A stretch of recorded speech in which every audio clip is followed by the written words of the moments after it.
श्रीगुरुभ्यो नमः। श्रीपरमात्मने नमः। श्रीपरमात्मने नमः। हरिः ओम्। हरिः ओम्। राजवेद्या राजगुह्य राजविद्या राजगुह्य योगो नाम नवमोऽध्यायः। श्रीभगवानुवाच श्रीभगवानुवाच इदं तु ते गुह्यतमम् इदं तु ते गुह्यतमम् प्रवक्ष्याम्यनसूयवे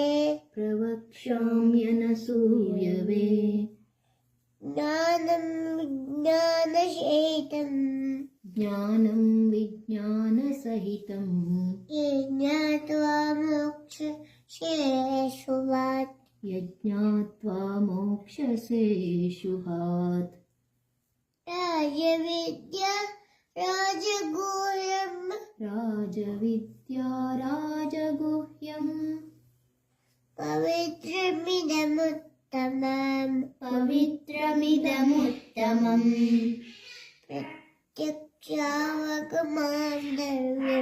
प्रत्यक्षावगमं धर्म्यम् सुसुखं कर्तुमव्ययम् अश्रद्धदानः पुरुष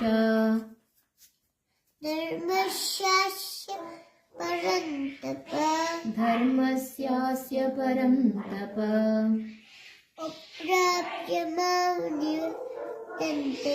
अप्राप्य मां निवर्तन्ते मृत्युसंसारवर्त्मनि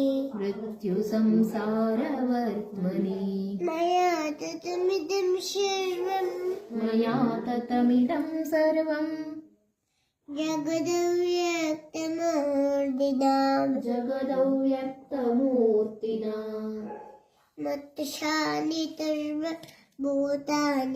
मत्स्थानि सर्वभूतानि न चाहं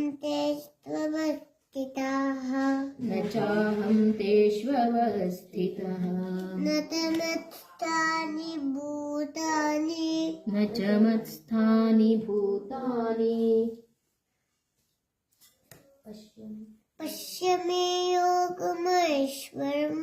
पश्य मे योगमैश्वरम्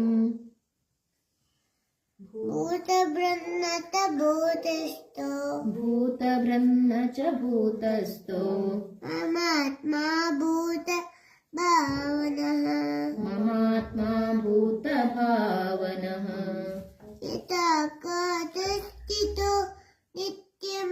यथाकाशस्थितो नित्यम् वायुः सर्वत्र गो महान्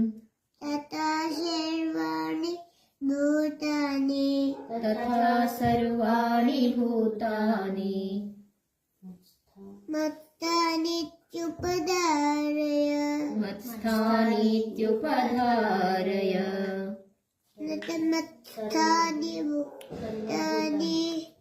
च मत्स्थानि भूतानि पश्य मे योगमैश्वरम् भूतभृन्न च भूतस्थो ममात्मा भूतभावनः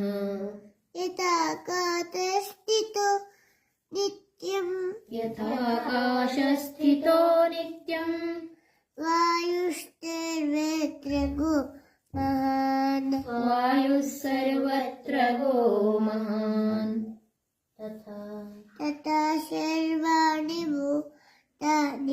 तथा सर्वाणि भूतानि मत्स्थानीत्युपधारय मत्स्थानीत्युपधारय सर्वभूतानि कौन्तेय सर्वभूतानि कौन्तेय प्रकृतिं यान्ति मामिकाम् प्रकृतिं यान्ति मामिकाम् कल्पक्षये पुनस्तानि कल्पक्षये पुनस्तानि कल्पादौ विसृजाम्यहम् प्रकृतिं स्वामस्तभ्य प्रकृतिं स्वामवष्टभ्य विसृजामि पुनः पुनः विसृजामि पुनः पुनः भूतब्रह्ममिमं कृष्णम् भूतब्रह्ममिमं कृत्स्नम् अवशं प्रकृष्टे वशात् अवशं प्रकृतेर्वशात् न तमां तानि कर्माणि न च मां तानि कर्माणि निवर्तन्ति धनञ्जय निबध्नन्ति धनञ्जय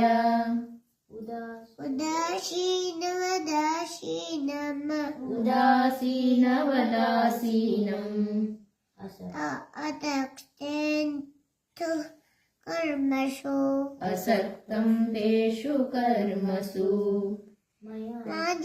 मयाध्यक्षेण प्रकृतिः मयाध्यक्षेण प्रकृतिः श्रूयते सूयते सचराचरम् हेतुनानेन कौन्तेय हेतुनानेन कौन्तेय जगद्विपरिवर्तते अजानन्ति मां मूढाः अवजानन्ति मां मूढा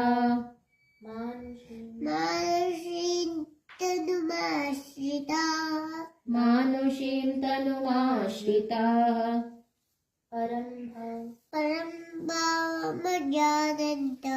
परं भावमजानन्तो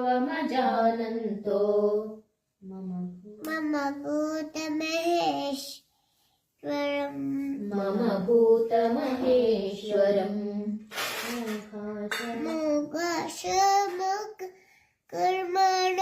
मोघाशामोघकर्माणो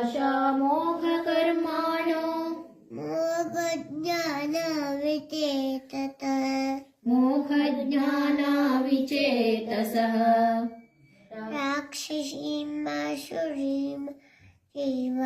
राक्षसीमासुरीं चैव प्रकृतिं मोहिनीं श्रिताः प्रकृतिं मोहिनीं श्रिताः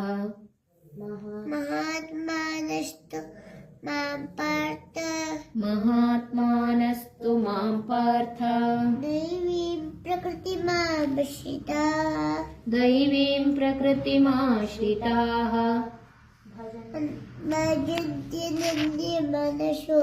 भजन्त्यनन्यमनसो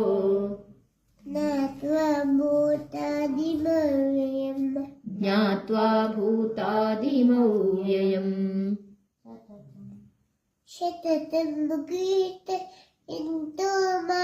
सततं कीर्तयन्तो माम्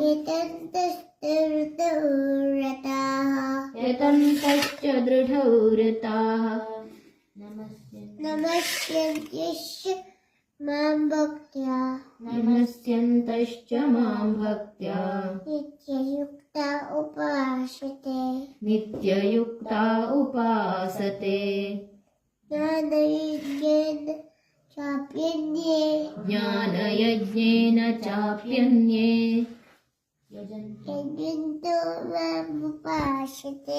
यजन्तो मामुपासते एकत्वेन पृथक्त्वेन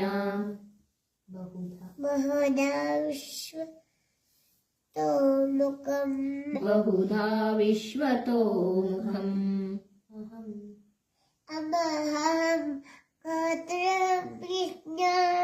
अहं क्रतुरहं यज्ञः स्वधाहमहमौषधम्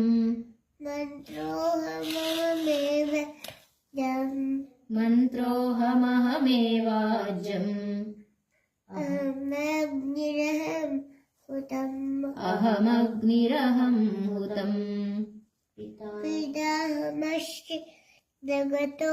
पिताहमस्य जगतो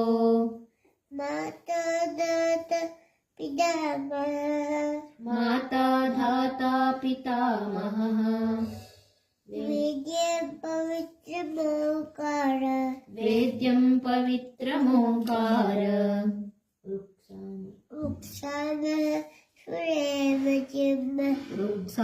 रुक्सामयजुरेव च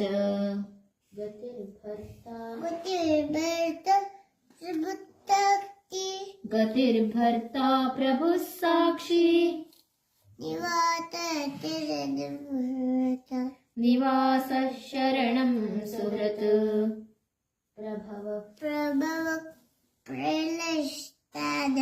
प्रभव प्रलयस्थानम् निधानं बीजमव्ययम् ॐ तत्सदिति श्रीमद्भगवद्गीता सुपनिषत्सु